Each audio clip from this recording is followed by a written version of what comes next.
Library of the World's Best Literature, Ancient and Modern, Volume 3, Section 12. Excerpts from Meditations by Marcus Aurelius Antoninus. The Brotherhood of Man. Begin thy morning with these thoughts. I shall meet the meddler, the ingrate, the scorner, the hypocrite, the envious man, the cynic. These men are such because they know not to discern the difference between good and evil. But I know that goodness is beauty, and that evil is loathsomeness. I know that the real nature of the evildoer is akin to mine, not only physically, but in a unity of intelligence and in participation in the divine nature. Therefore I know that I cannot be harmed by such persons, nor can they thrust upon me what is base. I know, too, that I should not be angry with my kinsmen, nor hate them, because we are all made to work together fitly, like the feet, the hands, the eyelids, the rows of the upper and the lower teeth. To be at strife one with another is therefore contrary to our real nature, and to be angry with one another, to despise one another, is to be at strife with one another. Book 2, Section 1. Fashion thyself to the circumstances of thy lot. The men whom fate hath made thy comrades here, love, and love them in sincerity and in truth. Book 6, Section 39. This is distinctive of men, to love those who do wrong, and this thou shalt do if thou forget not that they are thy kinsmen, and that they do wrong through ignorance and not through design, that ere long thou and they will be dead, and more than all, that the evildoer hath really done thee no evil, since he hath left thy conscience unharmed. Book 8, Section 22. The supreme nobility of duty. As a Roman and as a man, strive steadfastly every moment to do thy duty, with dignity, sincerity, and loving kindness, freely and justly, and freed from all disquieting thought concerning any other thing. And from such thought thou wilt be free if every act be done as though it were thy last, putting away from thee slothfulness, all loathing to do what reason bids thee, all dissimulation, selfishness, and discontent with thine appointed lot. Behold then how few are the things needful for a life which will flow onward like a quiet stream, blessed even as the life of the gods. For he who so lives fulfills their will. Book 2, Section 5. So long as thou art doing thy duty, heed not warmth nor cold, drowsiness nor wakefulness, life nor impending death. Nay, even in the very act of death, which is indeed only one of the acts of life, it suffices to do well what then remains to be done. Book 6, Section 2. I strive to do my duty.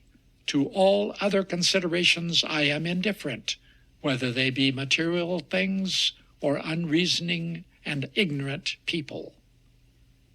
Book 6, Section 22. The future life, immortality. This very moment thou mayest die. Think, act, as if this were now to befall thee. Yet fear not death. If there are gods, they will do thee no evil. If there are not gods, or if they care not for the welfare of men, why should I care to live in a universe that is devoid of divine beings or of any providential care? But verily there are divine beings, and they do concern themselves with the welfare of men. And they have given unto him all power not to fall into any real evil. If indeed what men call misfortunes were really evils, then from these things also man would have been given the power to free himself. But, thou sayest, are not death, dishonor, pain, really evils? Reflect that if they were, it is incredible that the ruler of the universe has, through ignorance, overlooked these things, or has not had the power or the skill to prevent them, and that thereby what is real evil befalls good and bad alike. For true it is that life and death, honor and dishonor, pain and pleasure come impartially to the good and to the bad.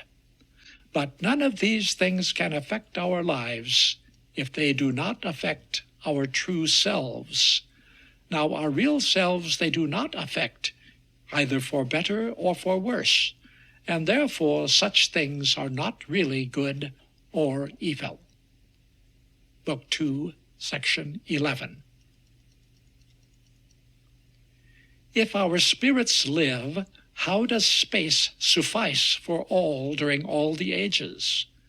Well, how does the earth contain the bodies of those who have been buried therein during all the ages?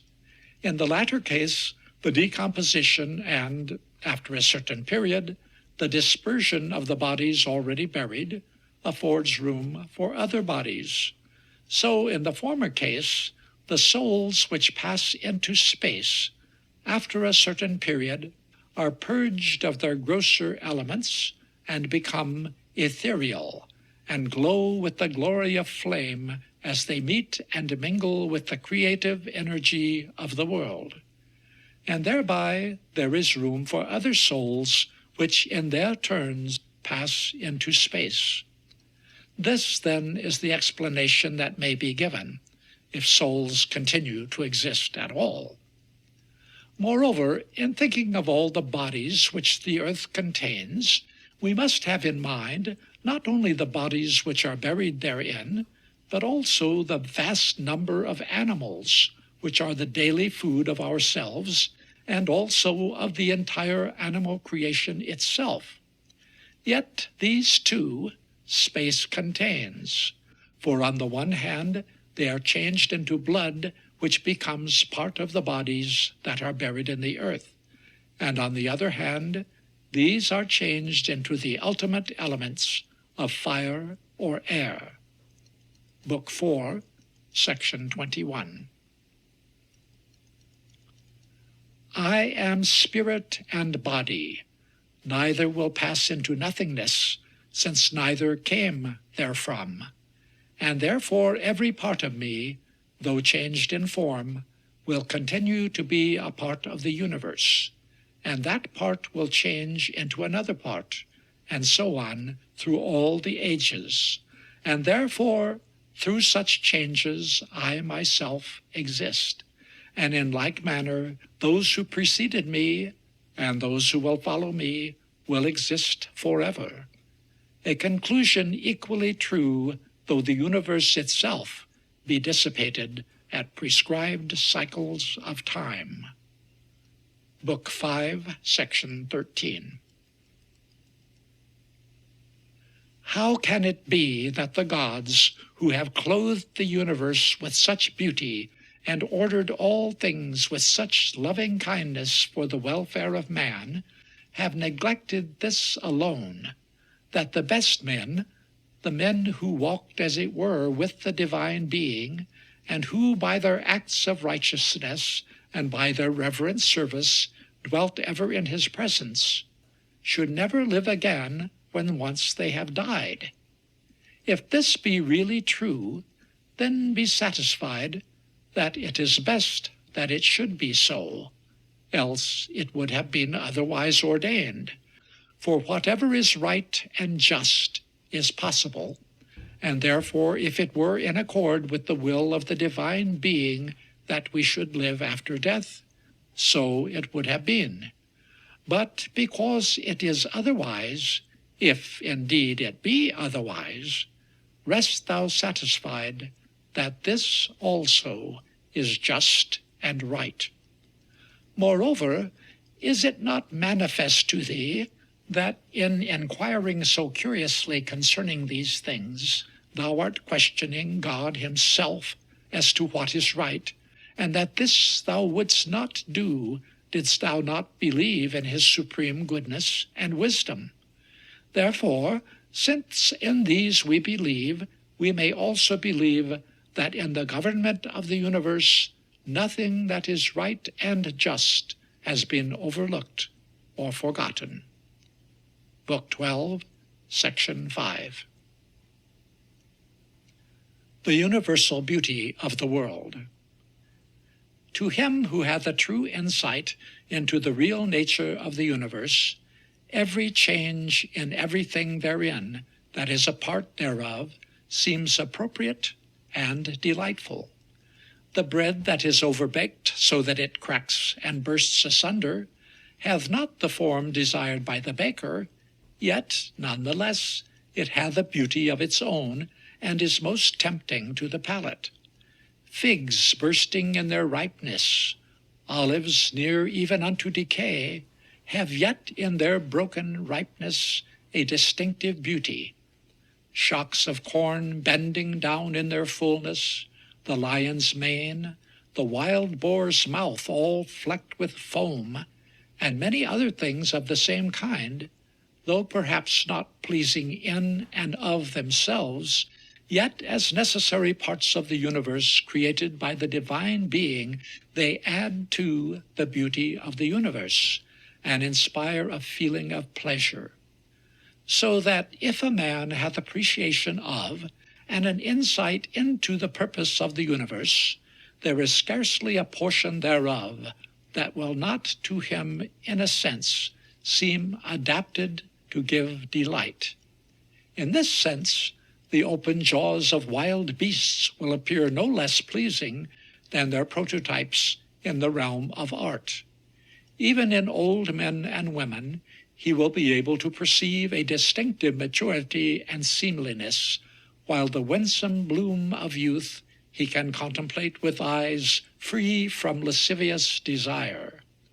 And in like manner, it will be with very many things which to every one may not seem pleasing, but which will certainly rejoice the man who is a true student of nature and her works. Book 3, Section 2. The Good Man. In the mind of him who is pure and good will be found neither corruption nor defilement, nor any malignant taint. Unlike the actor who leaves the stage before his part is played, the life of such a man is complete whenever death may come. He is neither cowardly nor presuming, not enslaved to life, nor indifferent to its duties, and in him is found nothing worthy of condemnation, nor that which putteth to shame. Book 3, Section 8. Test by a trial how excellent is the life of the good man, the man who rejoices at the portion given him in the universal lot, and abides therein content, just in all his ways, and kindly minded toward all men. Book 4, Section 25. This is moral perfection, to live each day as though it were the last, to be tranquil, sincere, yet not indifferent to one's fate. Book 7, Section 69. The brevity of life. Cast from thee all other things, and hold fast to a few precepts such as these. Forget not that every man's real life is but the present moment, an indivisible point of time, and that all the rest of his life hath either passed away or is uncertain. Short then the time that any man may live, and small the earthly niche wherein he hath his home, and short is longest fame, a whisper passed from race to race of dying men, ignorant concerning themselves, and much less really knowing thee, who died so long ago. Book 3, Section 10. Vanity of life. Many are the doctors who have knit their brows over their patients and now are dead themselves. Many are the astrologers who in their day esteemed themselves renowned in foretelling the death of others, yet now they too are dead. Many are the philosophers who have held countless discussions upon death and immortality, and yet themselves have shared the common lot. Many the valiant warriors who have slain their thousands, and yet have themselves been slain by death. Many are the rulers and the kings of the earth, who in their arrogance have exercised over others the power of life or death, as though they were themselves beyond the hazard of fate, and yet themselves have, in their turn, felt death's remorseless power. Nay, even great cities, Hellas, Pompeii, Herculaneum, have, so to speak, died utterly. Recall one by one the names of thy friends who have died. How many of these, having closed the eyes of their kinsmen, have in a brief time been buried also? To conclude, keep ever before thee the brevity and vanity of human life, and all that is therein. For man is conceived today, and tomorrow will be a mummy or ashes. Pass therefore this moment of life in accord with the will of nature, and depart in peace, even as does the olive, which in its season, fully ripe, drops to the ground, blessing its mother, the earth, which bore it, and giving thanks to the tree which put it forth. Book 4, Section 48. A simple yet potent help to enable one to despise death is to recall those who, in their greed for life, tarried the longest here. Wherein had they really more than those who were cut off untimely in their bloom? Together at last, somewhere they all repose in death. Cadicianus, Fabius, Julianus, Lepidus, or any like them, who bore forth so many to the tomb, were in their turn borne thither also. Their longer span was but trivial. Think too of the cares thereof, of the people with whom it was passed, of the infirmities of the flesh. All vanity. Think of the infinite deeps of time in the past, of the infinite depths to be, and in that vast profound of time, what difference is there between a life of 3 centuries and the 3 days' life of a little child? Book 4, Section 50. Think of the universe of matter, an atom thou. Think of the eternity of time, thy predestined time but a moment. Reflect upon the great plan of fate. How trivial this destiny of thine. Book 5, Section 24.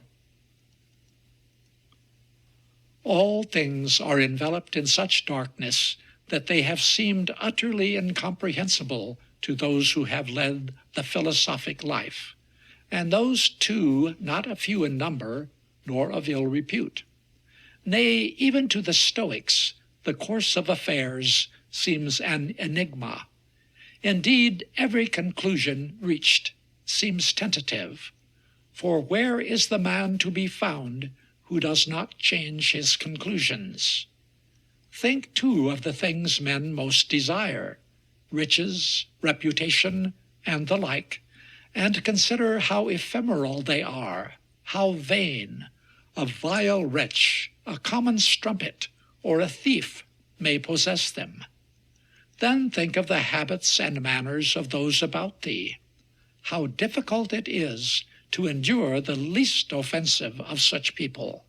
Nay, how difficult, most of all, it is to endure oneself. Amidst such darkness, then, and such unworthiness, amidst this eternal change, with all temporal things and even time itself passing away, with all things moving in eternal motion, I cannot imagine what in all this is worthy of a man's esteem or serious effort. Book 5, Section 10. Death.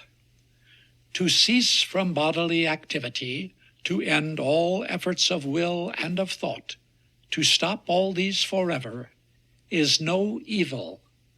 For do but contemplate thine own life as a child, a growing lad, a youth, an old man. The change to each of these periods was the death of the period which preceded it. Why then fear the death of all these, the death of thyself? Think too of thy life under the care of thy grandfather, then of thy life under the care of thy mother, then under the care of thy father, and so on with every change that hath occurred in thy life, and then ask thyself concerning any change that hath yet to be, is there anything to fear? And then shall all fear, even of the great change, the change of death itself, vanish and flee away. Book 9, Section 21. Fame.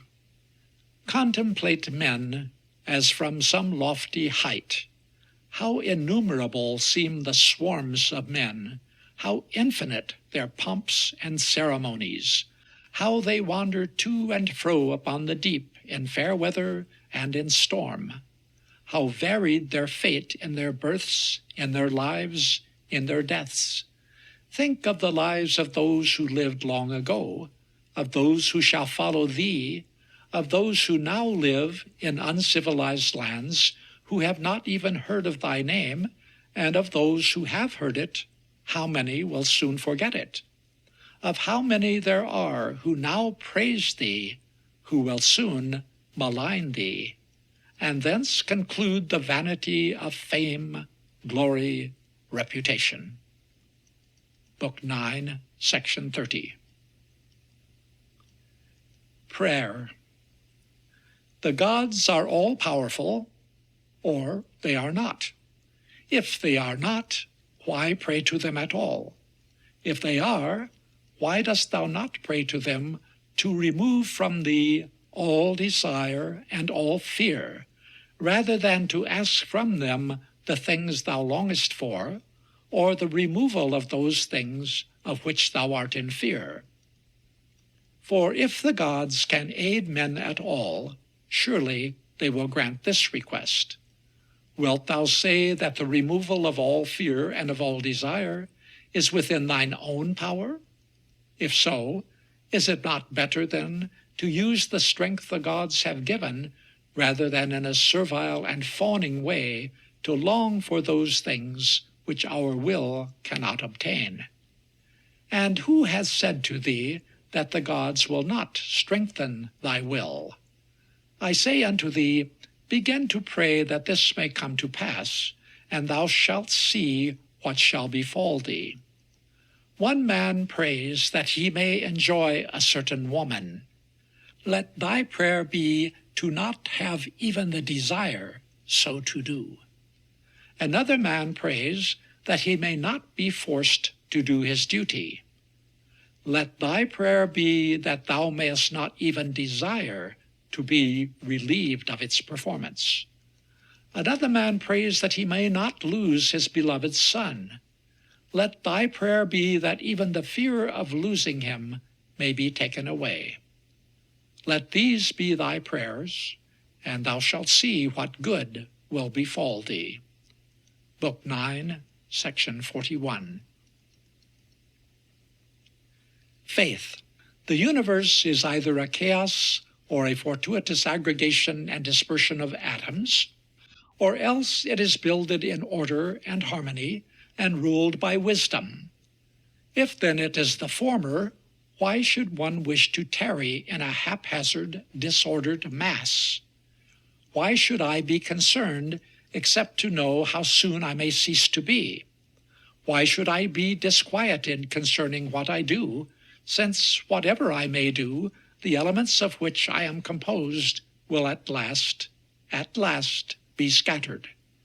But if the latter thought be true, then I reverence the Divine One. I trust, I possess my soul in peace. Book 6, section 10. Pain. If pain cannot be borne, we die. If it continue a long time, it becomes endurable, and the mind, retiring into itself, can keep its own tranquility, and the true self be still unharmed. If the body feel the pain, let the body make its moan. Book 7, section 30. Love and forgiveness for the evildoer. If it be in thy power, teach men to do better. If not, remember it is always in thy power to forgive. The gods are so merciful to those who err that for some purposes they grant their aid to such men by conferring upon them health, riches, and honor. What prevents thee from doing likewise? Book 9, section 11. Eternal change, the law of the universe. Think often of how swiftly all things pass away and are no more, the works of nature and the works of man. The substance of the universe, matter, is like unto a river that flows on forever. All things are not only in a constant state of change, but they are the cause of constant and infinite change in other things. Upon a narrow ledge thou standest. Behind thee the bottomless abyss of the past. In front of thee the future that will swallow up all things that now are. Over what things, then, in this present life, wilt thou, O foolish man, be disquieted or exalted, making thyself wretched, seeing that they can vex thee only for a time, a brief time? Book 5, section 23. The perfect liberty of the good man. Peradventure men may curse thee, torture thee, kill thee, yet can all these things not prevent thee from keeping at all times thy thoughts pure, considerate, sober, and just. If one should stand beside a limpid stream and cease not to revile it, would the spring stop pouring forth its refreshing waters? Nay, if such an one should even cast into the stream mud and mire, would not the stream quickly scatter it, and so bear it away, that not even a trace would remain? How then wilt thou be able to have within thee not a mere well that may fail thee, but a fountain that shall never cease to flow? By wanting thyself every moment to independence in judgment, joined together with serenity of thought and simplicity in act and bearing. Book 8, section 51. The harmony and unity of the universe. O divine spirit of the universe, thy will, thy wish is mine. Calmly I wait thy appointed times, which cannot come too early or too late. Thy providences are all fruitful to me. Thou art the source, thou art the stay, thou art the end of all things. The poet says of his native city, "Dear city of Cecrops, And shall I not say of the universe, beloved city of God? Book 4, Section 23. Either there is a predestined order in the universe, or else it is mere aggregation, fortuitous yet not without a certain kind of order. For how within thyself can a certain system exist, and yet the entire universe be chaos? And especially when in the universe all things, though separate and divided, yet work together in unity. Book 4, Section 27. Think always of the universe as one living organism composed of one material substance and one soul. Observe how all things are the product of a single conception, the conception of a living organism. Observe how one force is the cause of the motion of all things, that all existing things are the concurrent causes of all that is to be, the eternal warp and woof of the ever-weaving web of existence. Book 4, Section 40. The conduct of life. Country houses, retreats in the mountains or by the sea, these things men seek out for themselves, and often thou too dost most eagerly desire such things. But this does but betoken the greatest ignorance, for thou art able, when thou desirest, to retreat into thyself.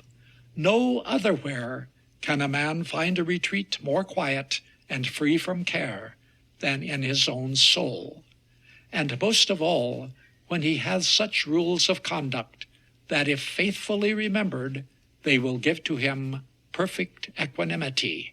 For equanimity is naught else than a mind harmoniously disciplined. Cease not, then, to betake thyself to this retreat, there to refresh thyself. Let thy rules of conduct be few and well settled, so that when thou hast thought thereon, straightway they will suffice to thoroughly purify the soul that possesses them, and to send thee back, restless no more, to the things to which thou must return.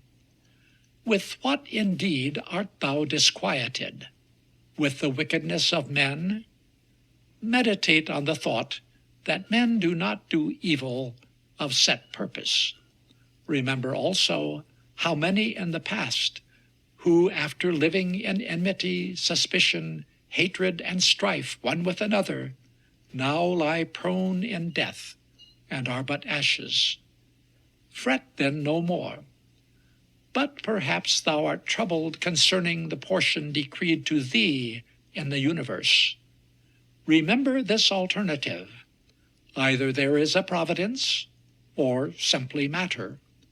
Recall all the proofs that the world is, as it were, a city or a commonwealth. But perhaps the desires of the body still torment thee. Forget not, then, that the mind, when conscious of its real self, when self-reliant, shares not the agitations of the body, be they great or small. Recall, too, all thou hast learned, and now holdest as true, concerning pleasure and pain. But perhaps what men call fame allures thee. Behold how quickly all things are forgotten. Before us, after us, the formless void of endless ages. How vain is human praise, how fickle and undiscriminating those who seem to praise, how limited the sphere of the greatest fame, for the whole earth is but a point in space, thy dwelling place a tiny nook therein. How few are those who dwell therein, and what manner of men are those who will praise thee? Therefore forget not to retire into thine own little country place, thyself.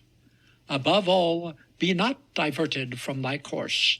Be serene, be free, contemplate all things as a man, as a lover of his kind and of his country, yet withal as a being born to die. Have readiest to thy hand above all others these two thoughts: one, that things cannot touch the soul; the other, that things are perpetually changing and ceasing to be. Remember how many of these changes thou thyself hast seen. The universe is change, but as thy thoughts are, so thy life shall be. Book 4, Section 3. All things that befall thee should seem to thee as natural as roses in spring or fruits in autumn. Such things I mean as disease, death, slander, dissimulation, and all other things which give pleasure or pain to foolish men. Book 4, Section 44.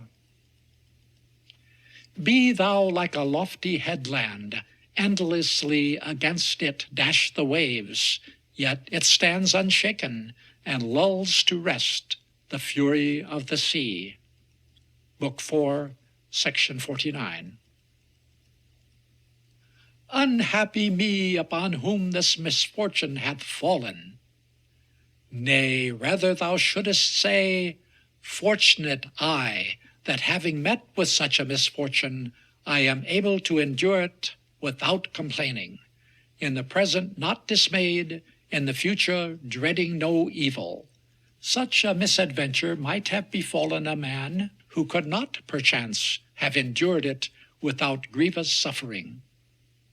Why then shouldst thou call anything that befalls thee a misfortune, and not rather a blessing? Is that a misfortune in all cases which does not defeat the purpose of man's nature? And does that defeat man's nature, which his will can accept? And what that will can accept, thou knowest. Can this misadventure then prevent thy will from being just, magnanimous, temperate, circumspect, free from rashness or error, considerate, independent? Can it prevent thy will from being, in short, all that becomes a man? Remember then, should anything befall thee which might cause thee to complain, to fortify thyself with this truth: this is not a misfortune, while to endure it nobly is a blessing. Book 4, Section 49. Be not annoyed or dismayed or despondent if thou art not able to do all things in accord with the rules of right conduct. When thou hast not succeeded, renew thy efforts, and be serene if in most things thy conduct is such as becomes a man. Love and pursue the philosophic life. Seek philosophy not as thy taskmaster, but to find a medicine for all thy ills, as thou wouldst seek balm for thine eyes, a bandage for a sprain, a lotion for a fever. So it shall come to pass that the voice of reason shall guide thee and bring to thee rest and peace. Remember, too, that philosophy enjoins only such things as are in accord with thy better nature. The trouble is that in thy heart thou preferrest those things which are not in accord with thy better nature. For thou sayest, what can be more delightful than these things? But is not the word delightful in this sense misleading? Are not magnanimity, broad-mindedness, sincerity, equanimity, and a reverent spirit more delightful? Indeed, what is more delightful than wisdom? If so be thou wilt but reflect upon the strength and contentment of mind and the happiness of life that spring from the exercise of the powers of thy reason and thine intelligence. Book 5, Section 9. As are thy wonted thoughts, so is thy mind, and the soul is tinged by the coloring of the mind. Let then thy mind be constantly suffused with such thoughts as these. Where it is possible for a man to live, there he can live nobly. But suppose he must live in a palace. Be it so. Even there he can live nobly. Book 5, Section 16. Live with the gods, and he so lives who at all times makes it manifest that he is content with his predestined lot, fulfilling the entire will of the indwelling Spirit given to man by the divine ruler, and which is in truth nothing else than the understanding, the reason of man. Book 5, Section 27. Seek the solitude of thy spirit. This is the law of the indwelling reason, to be self-content and to abide in peace when what is right and just hath been done. Book 7, Section 28. Let thine eyes follow the stars in their courses, as though their movements were thine own. Meditate on the eternal transformation of matter. Such thoughts purge the mind of earthly passion and desire. Book 7, Section 45. Search thou thy heart. Therein is the fountain of good. Do thou but dig, and abundantly the stream shall gush forth. Book 7, Section 59. Be not unmindful of the graces of life. Let thy body be stalwart, yet not ungainly either in motion or in repose. Let not thy face alone, but thy whole body make manifest the alertness of thy mind. Yet let all this be without affectation. Book 7, Section 60. Thy breath is part of the all-encircling air, and is one with it. Let thy mind be part no less of that supreme mind comprehending all things. For verily to him who is willing to be inspired thereby, the supreme mind flows through all things and permeates all things as truly as the air exists for him who will but breathe. Book 8, Section 54. Men are created that they may live for each other. Teach them to be better, or bear with them as they are. Book 8, Section 59. Write no more, Antoninus, about what a good man is or what he ought to do. Be a good man. Book 10, Section 16. Look steadfastly at any created thing. See, it is changing, melting into corruption, and ready to be dissolved. In its essential nature, it was born but to die. Book 10, Section 18. Co-workers are we all toward one result, some consciously and of set purpose, others unwittingly, even as men who sleep, of whom Heraclitus, I think it is he, says they also are co-workers in the events of the universe. In diverse fashion also men work, and abundantly too work the fault-finders and the hinderers, for even of such as these the universe hath need. It rests then with thee to determine with what workers thou wilt place thyself. For he who governs all things will, without failure, place thee at thy proper task, and will welcome thee to some station among those who work and act together. Book 6, Section 42. Unconstrained and in supreme joyousness of soul, thou mayest live, though all men revile thee as they list, and though wild beasts rend in pieces the unworthy garment, thy body.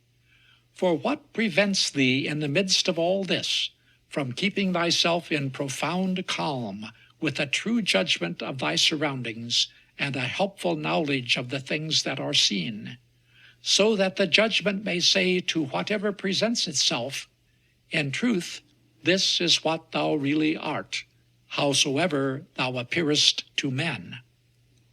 And thy knowledge may say to whatsoever may come beneath its vision, thee I sought, for whatever presents itself to me is fit material for nobility in personal thought and public conduct. In short, for skill in work for man or for God.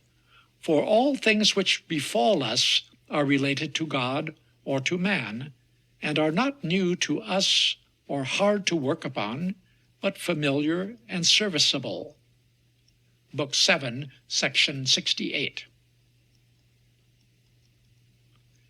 When thou art annoyed at someone's impudence, straightway ask thyself, is it possible that there should be no impudent men in the world? It is impossible. Ask not, then, the impossible. For such an one is but one of these impudent persons who needs must be in the world. Keep before thee like conclusions also concerning the rascal, the untrustworthy one, and all evildoers. Then, when it is quite clear to thy mind that such men must needs exist, thou shalt be the more forgiving toward each one of their number. This also will aid thee to observe, whensoever occasion comes, what power for good nature hath given to man to frustrate such viciousness. She hath bestowed upon man patience as an antidote to the stupid man, and against another man some other power for good. Besides, it is wholly in thine own power to teach new things to the one who hath erred, for every one who errs hath but missed the appointed path and wandered away. Reflect, and thou wilt discover that no one of these with whom thou art annoyed hath done aught to debase thy mind, and that is the only real evil that can befall thee. Moreover, wherein is it wicked or surprising that the ignorant man should act ignorantly? Is not the error really thine own in not foreseeing that such an one would do as he did? If thou hadst but taken thought, thou wouldst have known he would be prone to err, and it is only because thou hast forgotten to use thy reason that thou art surprised at his deed. Above all, when thou condemnest another as untruthful, examine thyself closely, for upon thee rests the blame, in that thou dost trust to such an one to keep his promise. If thou didst bestow upon him thy bounty, thine is the blame not to have given it freely, and without expectation of good to thee, save the doing of the act itself. What more dost thou wish than to do good to man? Doth not this suffice, that thou hast done what conforms to thy true nature? Must thou then have a reward, as though the eyes demanded pay for seeing, or the feet for walking? For even as these are formed for such work, and by cooperating in their distinctive duty come into their own, even so man, by his real nature disposed to do good, when he had done some good deed, or in any other way furthered the commonweal, acts according to his own nature, and in so doing hath all that is truly his own. Book 9, section 42. O man, thou hast been a citizen of this great state, the universe. What matters what thy prescribed time hath been, 5 years or 3? What the law prescribes is just to everyone. Why complain, then, if thou art sent away from the state, not by a tyrant or an unjust judge, but by nature, who led thee thither, even as the manager excuses from the stage an actor whom he hath employed? But I have played 3 acts only.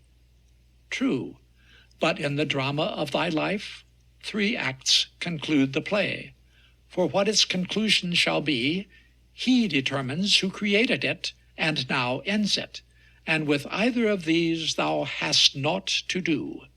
Depart thou then well pleased, for he who dismisses thee is well pleased also. Book 12, section 36. Be not disquieted, lest in the days to come some misadventure befall thee. The reason which now sufficeth thee will then be with thee, should there be the need. Book 7, section 8. To the wise man the dictates of reason seem the instincts of nature. Book 7, section 11. My true self, the philosophic mind, hath but one dread, the dread lest I do something unworthy of a man, or that I may act in an unseemly way, or at an improper time. Book 7, section 20.